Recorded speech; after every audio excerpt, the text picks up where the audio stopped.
সকালে অনুশীলন, বিকাল হতেই ভারত সফরের টেস্ট এবং টি-20 দলে থাকতে পারেন কিংবা বিবেচনায় আছেন এমন ক্রিকেটাররা সবাই ভারতীয় ভিসা সেন্টারে।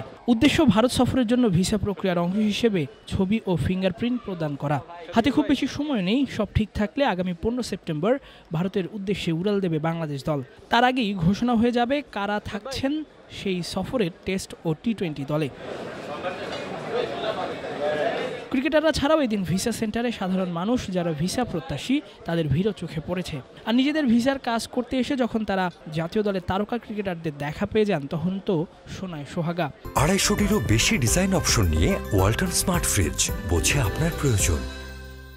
অধিনায়ক শান্ত যখন বের হচ্ছিলেন তখন অনেকেই ভিডিও ধারণের পাশাপাশি চেষ্টা করছিলেন সেলফি তোলার। ক্যাপ্টেনকে ঠিকমতো আবদার করলে তিনি হাসি মুখে তা পূরণও করছিলেন। ভিসা সেন্টার থেকে বের হওয়ার সময় পাশে থাকা নাফিস ইকবালের সঙ্গে কিছু একটা নিয়ে আলোচনা করছিলেন শান্ত। এমন সময় একজন সেলফি তুলছিলেন, কিন্তু তাকে পাশ কাটিয়ে আরেকজন সেলফি তুলতে গিয়ে শান্তর হাত টেনে ধরেন। এতে কিছুটা বিরক্ত হয়ে যান অধিনায়ক। রাগান্বিত সুরে সেই ভক্তকে হাত ছাড়ার জন্য বলেন।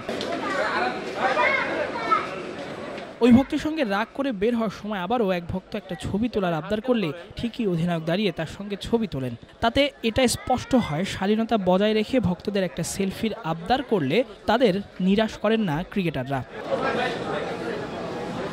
ক্রিকেটারদের মধ্যে ভারতীয় ভিসা সেন্টার থেকে সবার পরে বের হলেও সাধারণ মানুষের নজর কেড়েছে তাসকিনের আউটলুক। রোদ চশমা চোখে রীতিমতো হিরোর বেশে ভিসা সেন্টারে গিয়েছিলেন এই পেসার। ভিসা সেন্টারের বাইরে তাই তো তাসকিনের সঙ্গে ছবি তোলার জন্য ভক্তরা গাড়ি ঘিরে ধরলেন। কয়েকজনের সঙ্গে ছবি তুলে সবাইকে ধন্যবাদ জানিয়ে ভারতীয় ভিসা সেন্টারের চত্বর ছেড়েছেন তাসকিন।